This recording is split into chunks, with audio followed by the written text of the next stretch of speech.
Hi, this is Darren Long from Delta Harbour Assets, and on this week's Hard Money Show, we're going to talk about a topic that's near and dear to us: central bankers caught with their pants down. What does that mean? We're going to unpack it on this week's show, talk about inflation and all kinds of things relating to it, as well as a wonderful article from our friend of the show, Jeremy Grantham, who's going to talk about the reasons why you should have gold and silver in your wealth strategy. There are no shortcuts to building wealth today. It takes time, effort, sacrifice, and diversification. But today, diversification means something different than it did in the past. You deserve a more secure way to protect and grow your wealth. At Delta Harbour, we take this to heart. Our mission is to help by inviting you to add physical gold and silver to your wealth strategy. Book a free consultation today and let us show you how to protect and grow your wealth through the ownership of physical gold and silver. Let us show you the Delta difference. Hey everybody, welcome again. This week edition of Hard Money. Darren Long here. Of course, deltaharbor.com is the place you reach out to. Delta Harbour with a U. deltaharbor.com, the number 1-877-323-GOLD anytime. Educate yourself about precious metals, a portion of your portfolio which may or may not be as robust as it should be, especially in these times. But it's a phone call, right? Or reach out to Darren and they'll educate you, spend some time with you on the phone or otherwise, and give you the lowdown, the rundown of what you should be doing as far as physical metals in your investment portfolio moving forward. So we'll get to that and exactly how you do that a little later on this show.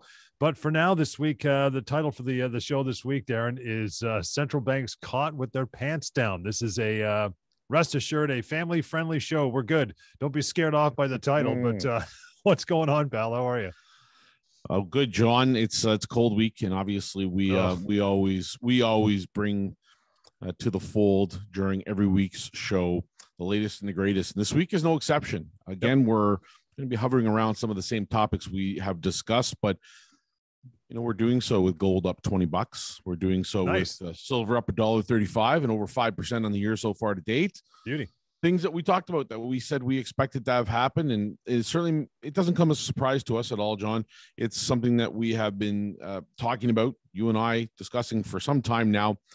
And both metals remain cheap, in my opinion, though silver is the greatest value of the two metals here still. So, but a lot to talk about. Damned if you do, damned if you don't. That's also the same thing as, the central bankers being caught with their pants down, because it looks like our central bank is close, and we're going to discuss it, to finally making the decision as early as next week to start the process of raising interest rates. So that's going to be very exciting.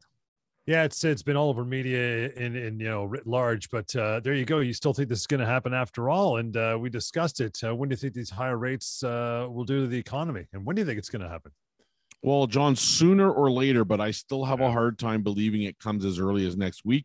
I will tell you there's plenty of evidence to suggest otherwise. There is a growing number of economists and bankers, which we'll talk about on today's show, suggesting that the rates are going to start with a 25 basis point or 0.25% raise next week, announced by the Bank of Canada. But it's optics more than anything. Do you raise rates right now while some provinces are in lockdown with little to show for real prosperity, as we discussed 2 weeks ago on the show?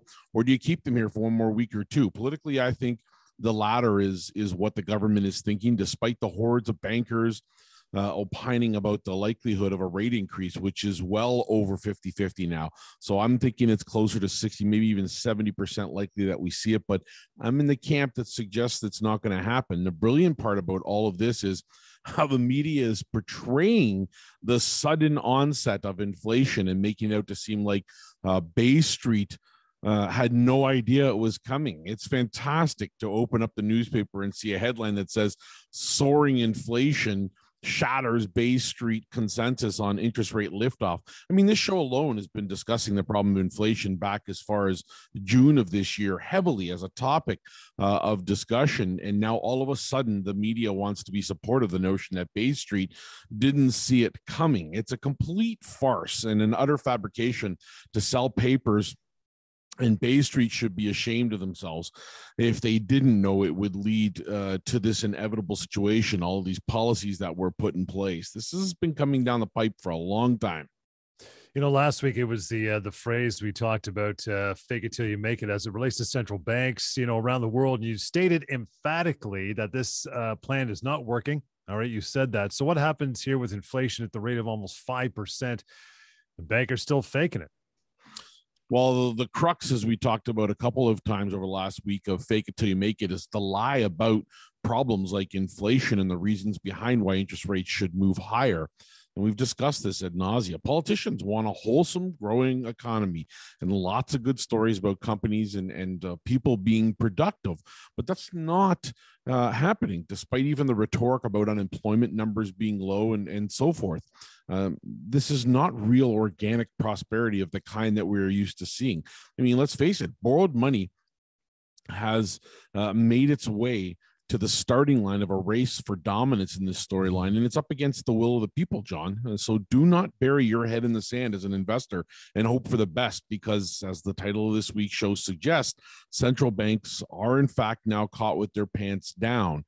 We suggest you take stock of where your wealth is and bolster it up. Consider adding quality assets like the ones we talk about here every week: physical gold and silver, so that you can ante up against this battle in an appropriate way that historically has been the norm, that historically has made a ton of money for people. And when push comes to shove, as interest rates start to rise here, it's going to be the same as it's been every other time it happens. And that is to say, it will be every single politician and banker for themselves. And it's the way it always is, John. It's up until the point that it crashes, or that it pulls back, or that it recedes, or the economy contracts. And then all of a sudden they start saying, well, yeah, that's happening. But it's already too late. It's already pulled back. They've already left. Insiders have been selling all throughout 2021. We brought that to this very show numerous times. And I believe adding gold and silver gives you depth in your wealth strategy and can act as an insurance policy for your wealth, along with your traditional assets. I also think it is time for gold and silver to have their moment in the limelight. This is their time to shine, John. Yeah, reaching out, by the way, as we get into the show, 1-877-7323-GOLD, deltaharbor.com, youtube.com/Delta Harbor to catch these radio shows on the YouTube channel and all your social media outlets as well. Simply Delta Harbor with a U, be it Instagram, Facebook, Twitter, LinkedIn, all that stuff. The phrase we talked about before as well, caught with the pants down, caught with your pants down, the title of the show today. I mean, this phrase is nothing new, but as best you can, relate that to our audience by what you mean by it as far as inside these walls. Well, number one, as we've just said early in this show, it is very concerning for me to see this happening, and that Bay Street is not openly acknowledging this little secret of inflation and what it will do to destroy wealth. It is the silent killer of wealth. It always has been, and it always will be. But there are calls which are coming out about the marketplace suggesting that this is not what we thought it would be post-COVID. There is a disconnect between the data and the reality of where we stand. That's not giving us the real truth. And we have an article coming up in the next segment from Jeremy Grantham, a world-renowned investor who's a bubble caller, and he has been accurate. We will talk about underreported inflation, 7% reported in the US, 5% almost here in Canada. And bankers told us that it was transitory, but it's now entrenched. It's going to be here much longer than we thought. And the feds and central bankers over the world are now starting to taper, not because their economies are experiencing real productivity, John, and real growth, but because they have no choice. Because the only piece of weapon they have to combat against the threat of these inflationary pressures is being able to lower interest rates when the boom does come and the economy does contract. So when this slowdown occurs, you have to be prepared. It's only a matter of time. And a good way to do that, as we always mention every week, and the basis of the show is getting some precious metals, physical metals into your wealth portfolio. It doesn't have to be the entire thing. We've never preached that, but a portion of it anyway. How do you do it? We'll touch on that and dig down, no pun intended, to get to the gold as far as that's concerned, on how you get this portfolio opened with Darren and the crew here at Delta Harbor. In the meantime, as we break and come right back shortly, 1-877-7323-GOLD and online to deltaharbor.com. We'll continue. This is Hard Money on Sauga 960. All right, welcome back. Hard Money. Good to have you along in the show this week. Reaching out to Darren Long. He's running the show here on the radio show and at the firm as well, deltaharbor.com. Harbor with you. Rob, Roy, you want to reach out to the entire staff there. It's really simple, right? Just call the number, have a chat, no pressure, get educated. Do your due diligence is what they say. 1-877-323-GOLD. How to get precious metals, physical metals you can actually hold and toss around and drop in your desk like Darren has done so many times on the show here. How do you do that? To reach out by phone and deltaharbor.com. But let's get into it, Darren, as far as dealing with you guys directly, and how do we start that piece of our portfolio, right? Well, it comes first with education, John. I mean, listening to shows like this is great, but once you have the knowledge, do you have the action? Do you have the plan in place? I think our website is a great place to start, but I think being knowledgeable about the situation, using our newsletter, our weekly newsletter, which is free to everyone. I just want everyone to have a little bit of alternative news, a little bit of an alternative viewpoint behind the headlines. So getting to our website and making a direct to home purchase is easiest thing to do. We have an e-store.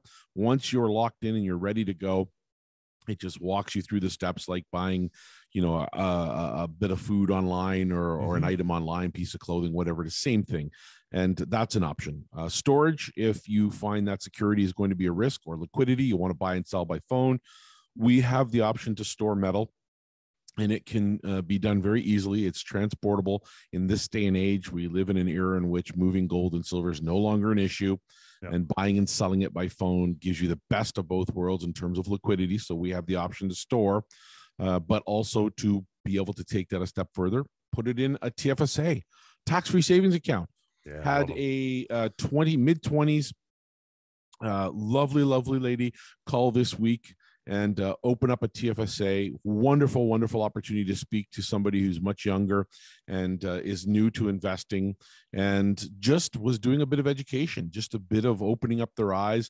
Didn't want to take the risk of being involved in a big market like cryptos or meme investing or talking about investing through other alternatives. So decided to call us and get a little bit more educated. It's not the only thing they have, and they've started their RSPs, started a TFSA already, but they're going to be adding to it with some gold and silver, starting in the 5,000 to 10,000 range. Pretty simple to do, and self-direct as well. So very exciting to be able to be in control of your wealth.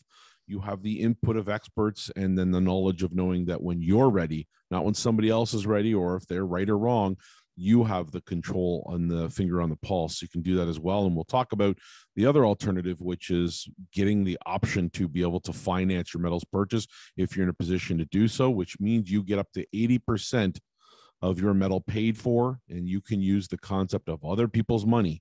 If you're in a position to afford that, hold back a little bit of your firepower there, your dry powder, so to speak, for a rainy day or to cost average or to buy other metals, and get the added advantage of using that as an option also, John. So many of easy ways to own physical gold and silver allocated to you in your name, serial numbers, the whole 9 yards, the best we can offer in Canada and the world.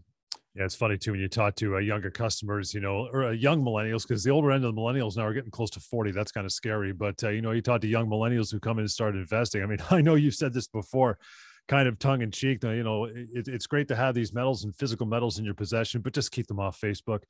You're probably dying to put them up on social media. It's never a good idea. No, if you're going to do something like that, put them in storage, honestly. Let us do it, or share our posts. Yeah, let us do it, or share our Instagram posts and our social.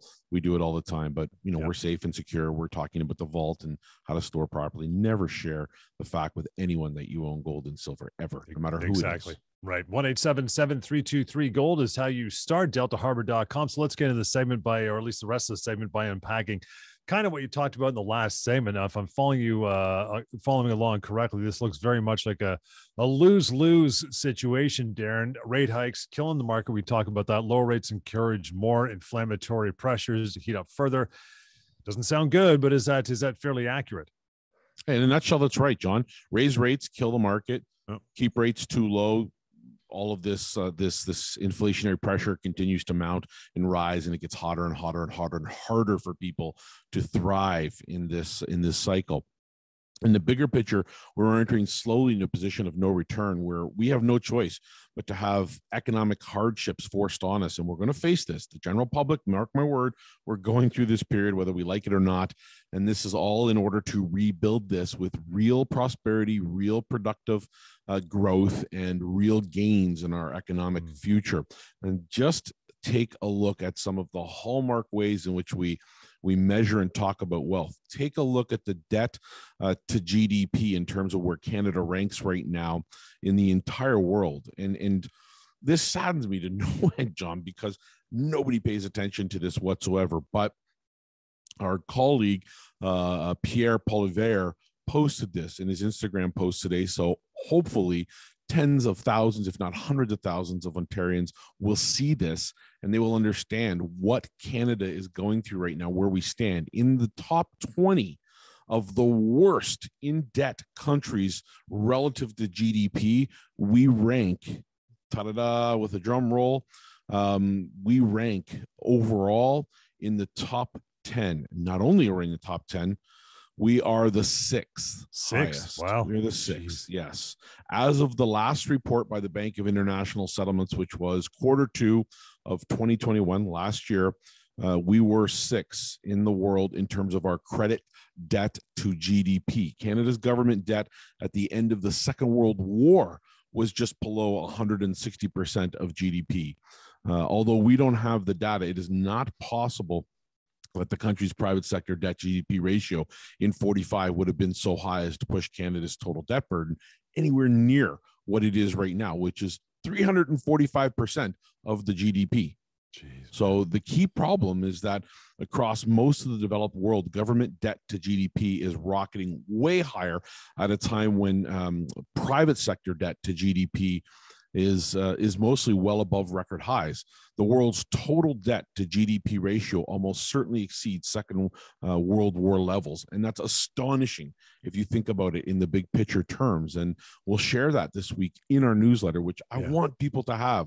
They need to know what's behind these headlines and see it coming down the pipe to be prepared and to better bolster their wealth to be prepared by having quality assets like physical gold and silver.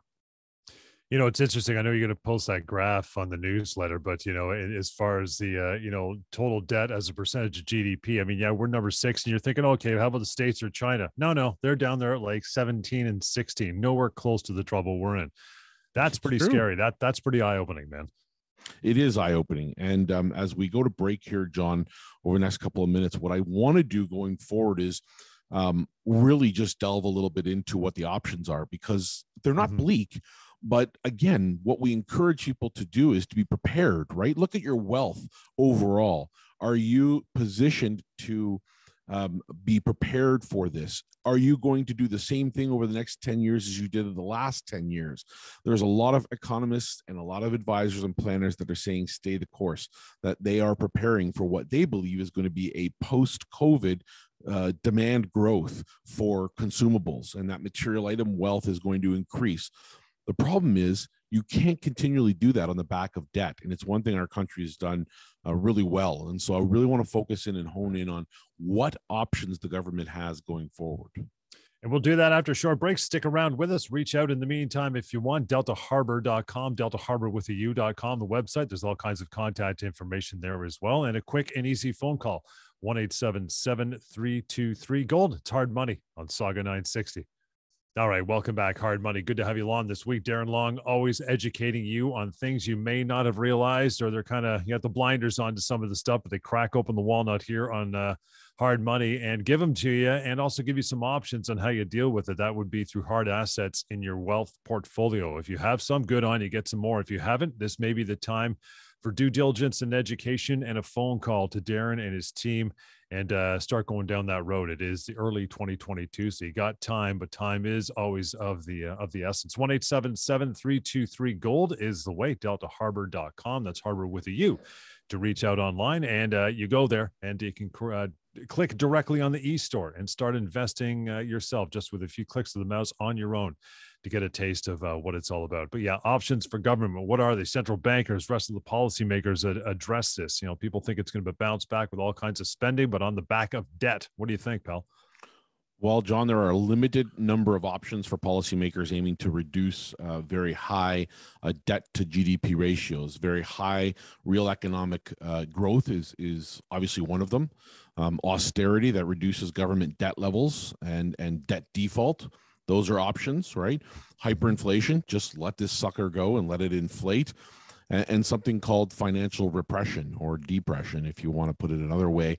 Those are all options that are on the table. And while we are likely to have very high real growth in the coming years, I do believe wholeheartedly that we have made good decisions that, along with the rest of the world, will put us into good position going forward. We're going to feel some pain. It's going to hurt. And we're seeing that come down the pipe right now.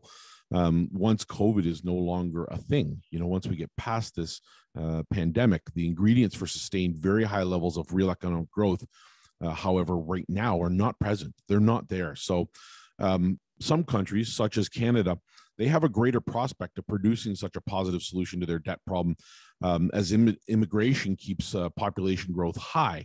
But immigration also increases competition. And right now we're seeing the butt of that as we're getting competition in the wrong places, such as real estate and demand for food items, right? As it stretches through the country, we can only deliver to so many growing metropolises. So as the immigration policy expands, and I hope it does, because that's what Canada is all about, there is more competition. In a robust growth period, that should be welcome, but we want that. But as these centers grow and more metropolises form, because we can't all live in Toronto or Vancouver or Montreal, so on and so forth, so does the competition to have that spread out. And we're seeing it occur, especially in real estate, where even raw land, which is something we highly believe in, is getting super competitive. Where a year ago you could pick up just north of the city, maybe a couple hours, you could pick up raw land and an acre for 30, 40, 50 grand. If it was waterfront, maybe 160, 170 grand. That same property is now selling for 600,000-700,000 for that acre, because it's specifically close to water or near water, or if it's right on the waterfront. So that increases the kind of competition we have. And when we have shortages and we have supply chain problems, you're seeing, for example, right now, there is a lot of problems happening with delivering all of that too. So that's also an issue that happens. Otherwise, in line with all this, a productivity revolution would certainly be one thing that could pull us out of here. That's an option. So investing in infrastructure and other projects would be delightful to see, but not happening.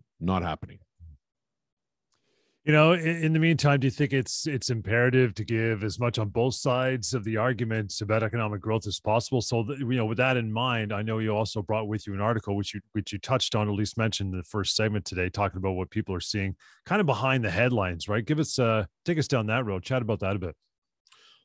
Well, I mean, again, we're still fully engulfed in this fake it till you make it period. And it's going to get far more difficult to make ends meet in the near term for the average person. When you consider that there are reports floating out there in the world that suggest many Canadians, I read an article I can't quote, but I'd be happy to put in our newspaper, which in our newsletter, which basically states many Canadians are close $500 away from insolvency. And I think there was a report out last week in BC. They're saying people are as close as 250 away from insolvency. I mean, it's disheartening to hear that, because the headlines are reporting such a better positive outlook post-COVID. Demand boom, it's going to ramp up all that pent-up demand. What they don't tell you is that the majority of that's going to come on the back of new debt.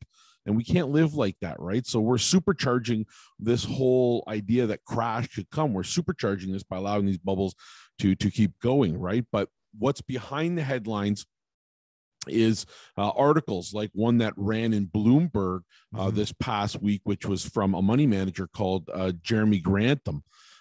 Grantham is infamous and has been calling bubbles left and right for decades. Is literally how he became wealthy, by predicting accurately when bubbles would burst and economic contraction would take place. He predicted 87.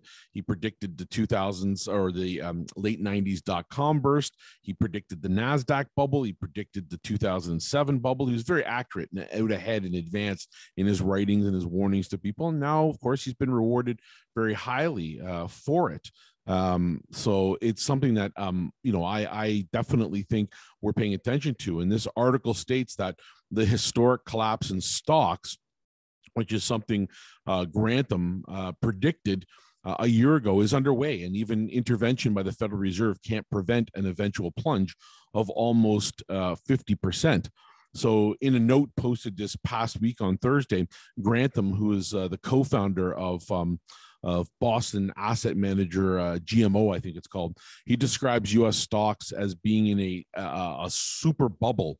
Wow. And only the fourth of its kind in the past century. And just as they did in the crash of 1929, the dot-com bust of 2000, the financial crisis of 2008, he's certain this bubble will burst and it'll send indexes plummeting back down to their more historical averages or norms.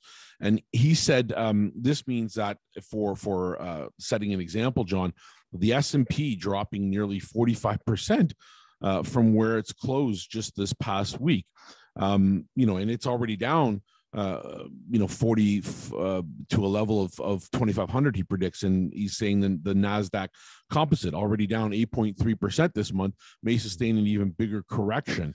And I quote from this article before we go to break, John, I wasn't quite as certain about this bubble a year ago as I had been about the tech bubble of 2000, or as I had been in Japan, or as I had been in the housing bubble of 2007, Grantham said in this Bloomberg article. Front row.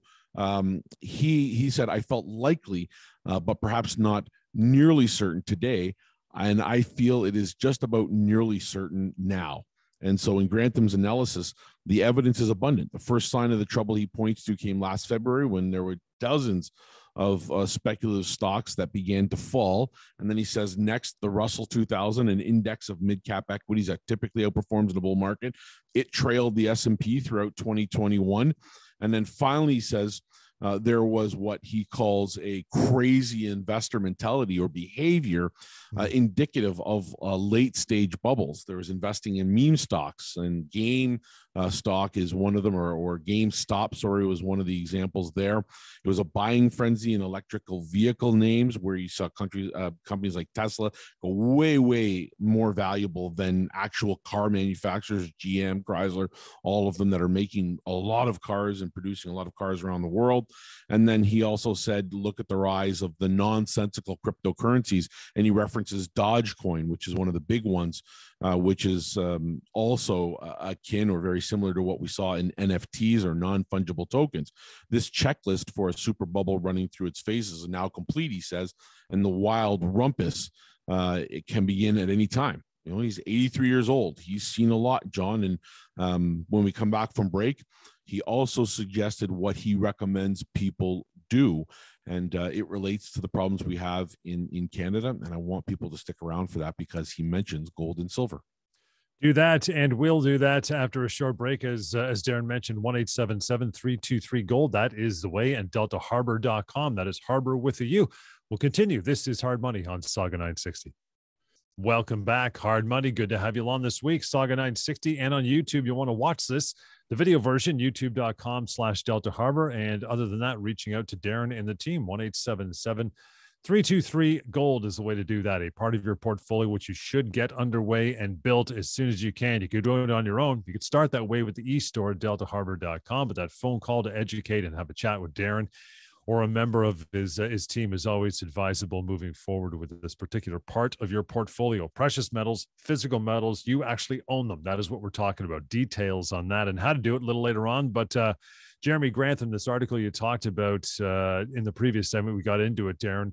Bloomberg, no surprise hearing what he's had to say so far. Sounds kind of grim, sounds kind of scary. I know you're going to give us some options to hedge that, the stuff that he's talking about. Any mention, though, about U.S. real estate that we'd also take to heart, maybe, and watch prices rising astronomically here in Canada? Because I know this is stuck in your craw for some time, and that would be real estate, right?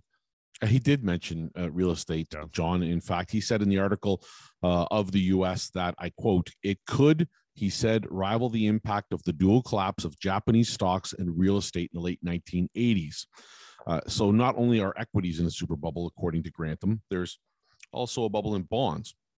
It says the broadest and most extreme bubble ever, also in global real estate, and an incipient bubble, in quotes, in commodity prices.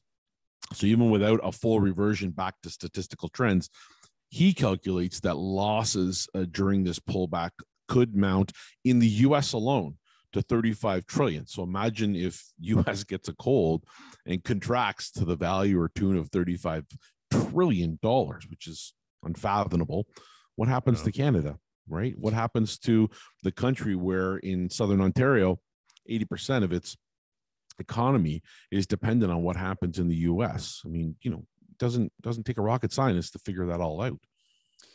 It's interesting, though, because if a guy like Grantham sees a bubble bursting and negative returns on the horizon, why do we see gains in the general stock market all last year? That we did. Yeah, well, again, it's a great question, right? Because, you know, it's not to suggest Grantham's the only opinion out there that's right. It's just I choose to listen to what he said because he's had that experience.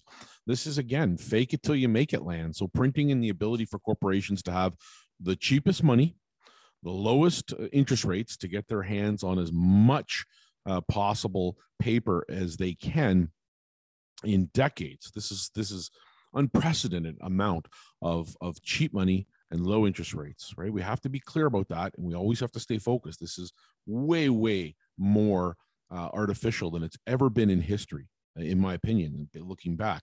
And you have to understand that allowed them in part to paint this picture of progress when we come out of things like COVID, where we had the 2020 pullback, uncertainty erupts. We don't know, is this pandemic gonna really wreck the world? We don't know to what extent is going to happen. So everything pulls back. Let's, you know, isolate this central banking problem of turning on the printing press rather than really letting businesses fail. Too big to fail businesses go and burn. And what ends up happening? They have artificially low interest rates, stimulate the economy, get the money out there as fast as you can. And what do corporations do? They get greedy. And when the problem is presented to them that, hey, this might end the gravy train, then of course, what do? They buy back their own stocks. And that's what they've been doing, right? And I understand a guy like Grantham, because even he points out in that article that he knows his predictions are fodder for skeptics, and there are lots out there. And your question is an obvious one, John. How could the S&P advance 26.9 to almost 27% last year? It's like its seventh best performance in 50 years if stocks were poised to plummet. Well, rather than disprove his thesis, what Grantham said was that the strength in blue chip stocks at a time of weakness is speculative bets only reinforce it. That, and I quote, "This has been exactly how the great bubbles have broken," he said. In 1929, the flakes were down for the year before the markets broke. They were down 30%. The year before, they'd been up 85%. They had crushed the market. So he's just basically saying, all that great news comes right before the bad news. And this is exactly what we've seen. Exuberance, these wildly uncharacteristic valuations on stocks, and inflation running at the fastest clip in 4 decades, which he said limits the Fed's ability to stimulate the economy by cutting rates or buying assets. He said that they're going to try, and that they will have some effect in raising interest rates, but it won't be enough. He has the confidence to predict that this is going to implode, and sooner rather than later, of course. Again, that phone number, 1-877-323-GOLD, to reach out to Darren and his team about this prospect and this part of your portfolio you should be working on. That would be precious physical metals, gold and silver, as part of your investment strategy moving ahead. So after all this news, does Grantham, does he throw us a life jacket in any way, shape, or form in the article? How to get out of this, how to cope, prepare? Oh, that's the best part about it. I read this and I followed this guy forever. And in fact, I made investing decisions back in 07 and 08, in part because of him and others like him calling contrarian viewpoints behind the headlines. And what does this guy say at the end? I've never heard him say it. I mean, he might have, but I haven't seen it. This guy calls as one of the options to combat against this, lighten the load. He says, look, under these conditions, the traditional 60-40 portfolio of stocks offset by bonds offers so little protections, it's absolutely useless. Mm-hmm. He advises selling U.S. equities, and I quote right from the article, he advises selling U.S. equities in favor of stocks trading at cheaper valuations in places like Japan and emerging markets. He advises owning resources for inflation protection and holding some gold and silver. Wow. He also says raising cash to deploy when prices are once again attractive is a smart idea. So he calls it right out. hold gold and silver. And he's not talking about paper. Paper moves the same way as all paper does. Doesn't matter if you own to lose value. It did in 2008. It did in the great crash of 87. It did in the crash of 29. It was still the same thing. So ultimately, yes, we have to be focused on getting these quality and very attractive assets of gold and silver in our portfolio to help balance our overall wealth strategy, John. This is the crux of what makes a successful investor, is knowing when to do these types of things. Again, you want to reach out to Darren at deltaharbor.com. The phone number 1-877-323-GOLD. He'll give you directions on how to take advantage and read that article yourself in Bloomberg. And Jeremy Grantham, hopefully, if he believes in getting physical metals, he'll pick up the phone and call that number. Wouldn't that be nifty to hear him after the show? Sure but there you go. Right. Let's start. First of all, we got about a minute and a half before we got to take one more break, but we'll start going through the bullet points of how to do this. First of all, direct. Tell me about that direct investing and purchasing with you guys. Start just by going to the website. It's easy as 1, 2, 3. It's a shopping cart. Same retail experience you have nowadays online. Payment options are wire transfer, e-transfers. You can set us up as a bill payment option. You can also do TD to TD. We are with TD, so it's an option you have. And you can just shop online for physical gold and silver. It's all bullion. It's all investment grade. So you're going to find that there is only one coin type, which is the silver and gold maple leaf, and then a bunch of different bar types. And ultimately, that's what we believe in as a firm.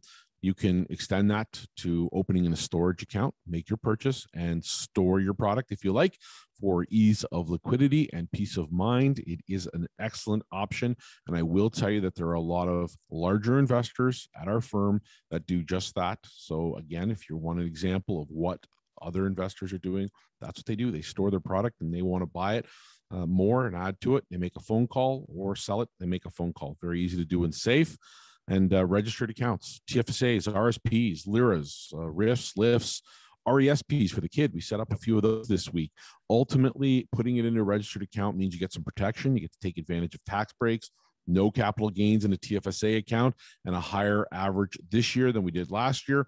So you've got an option there to add a little bit. And if you're with another institution, bring it on over. You can bring that over to us. We'll show you how to get it set up. If it's already existing somewhere else at another institution, no tax implications whatsoever. Very simple to do, John. And we'll talk more about that when we come back, if you like.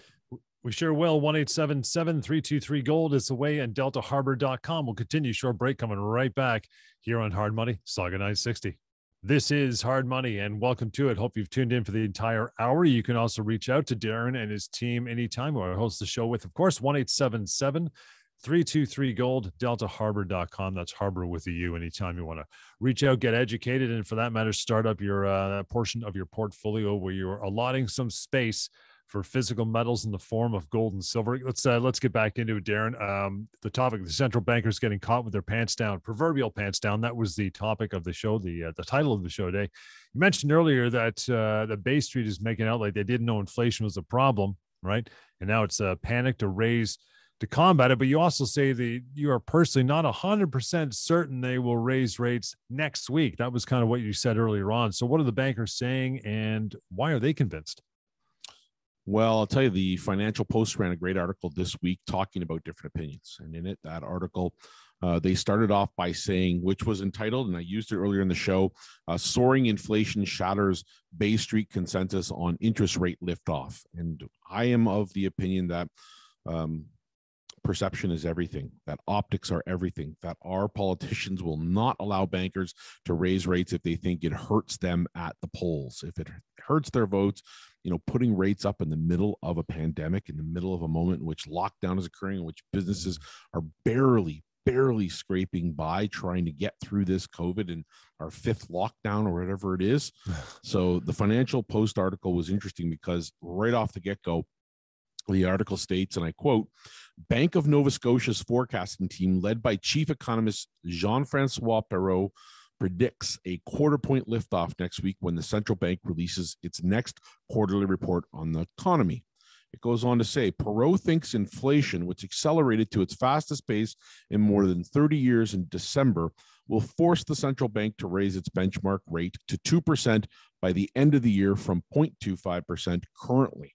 Wow. Now, The reason I think that we might not see it next week and it might be further delayed is what this article actually goes on to say about raising interest rates starting next week and aiming for that 2% end of year target. And the article also states, like I just said, that this is very aggressive, right? This is an aggressive target to have by year's end. So I'm not sure that that's going to happen, especially considering the world is still learning to cope with this pandemic.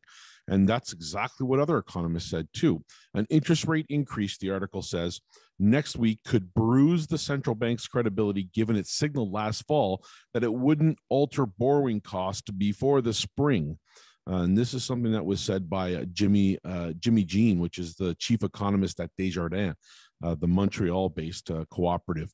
And John, when you see, roughly 60, 70% predicting a 0.25 increase in rates next week, it seems inevitable. But the fact that economists are not all in agreement is, for me, another reason to bolster your wealth strategy by effectively just sitting down and doing what people are already doing.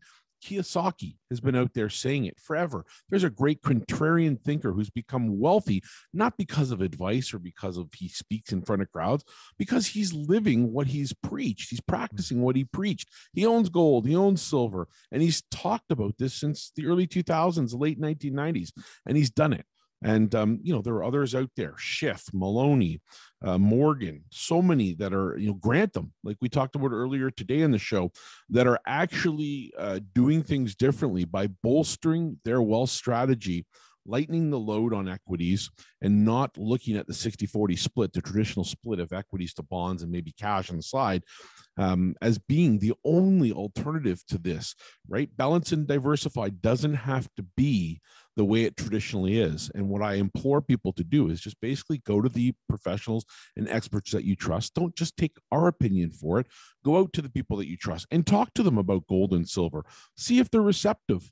And if they're not receptive, why? What are their reasons for not being open and honest about the possibility of owning physical gold and silver? Is it because they can't offer that for you? Is it because that won't stay in their coffers, that those commissions don't go to them?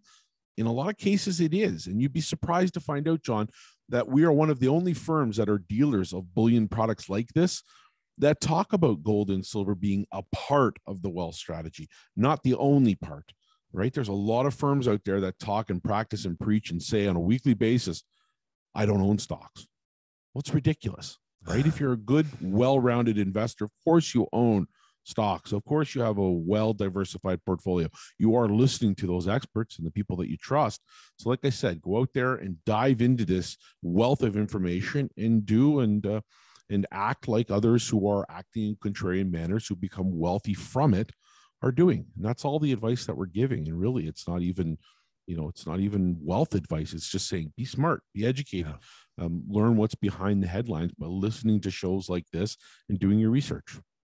1-877-323-GOLD. That's a good way to start. That is the phone number, and online, deltaharbor.com with you. Well, I guess it's kind of counterintuitive, as I recall our central bank saying it would not be expecting to raise rates until somewhere middle of this year. Isn't that correct? Yeah, it is true, John. Despite the same data I see every day being right in front of our noses, in its last monetary policy report in October, the central bank here in Canada said it wouldn't start lifting rates until middle quarters of 2022, so middle of the year. And that's roughly when it's forecast that economic output returning to the level that the central bank associates with the economy's non-inflationary speed limit, back to that spot, that sweet spot where they predicted, oh yeah, economy is going to boom, post-COVID, pent-up demand. People don't have this cash lying around like they think they did. Yeah, savings rates went up in 2020. We get that. We understand why. But what happened after people started going back into the market, and December shows it, retail sales dropped. Online, in-store sales, not just because of COVID, they dropped. And part of that is because people don't want to go down that avenue of spending more credit. They're hearing and seeing where we're at, and they don't want to live this falsity of being in this debt and having these problems. So the appearance on the outside is that we're okay, that post-pandemic growth is solid, and that we shouldn't be too concerned. I hear the phrases all the time, John, right now: stay the course. Right? Just like a good advisor or planner would suggest you do. Stay balanced, stay diversified. But what does that really mean? In the grand scheme of things, you have to listen and open up your eyes to the contrarian thinking that will protect you. Our system favors the divide between the have and the have-nots. If you're a have-not, which is 99% of us, and it's much worse for others, John, as we well know, but only 1% have done extremely well during this COVID problem. Only 1% have truly made real out of this norm, out of this world wealth. You know, to get back up to that level, to be part of that group, to pull yourself to the upper middle class and go into the wealthy level, you have to think differently. And part of that is thinking outside the box, which is what we suggest you do. And so when you're talking about speculating in cryptocurrencies and meme stocks and NFTs, these are useless to me in the grand scheme of things. The technology behind them might be wonderful. Blockchain technology, I talk about it with my colleagues all the time. They love the idea and the concept, and we're going to stay on this and we're going to follow it. But ultimately, these take away from the brilliance of what is the traditional way of thinking. Balance your wealth with good quality hard assets. And John, I know we're nearing the end of the show, but these last few days have been real cold. We need to take care of the people who are less fortunate. And as I say it every week, I feel like Bob Barker when he's talking about get your animals spayed or neutered. But the fact is, people are having a hard time and we don't see it. And what you see on the outside, John, is not always the case. Take care of the people that are less fortunate of you. Give to your local food banks, please. During this time when it's cold, people need it. And we look forward to speaking with people, John. I want to thank everybody for listening to this week's show. And to reach out and do what Darren says, be wise, get educated, 1-877-323-GOLD. That's the phone number, deltaharbor.com, Harbor with the U, and youtube.com/Delta Harbor to see these shows on that particular channel. And we thank you once again, and we'll join you next week. This is Hard Money on Sauga 960.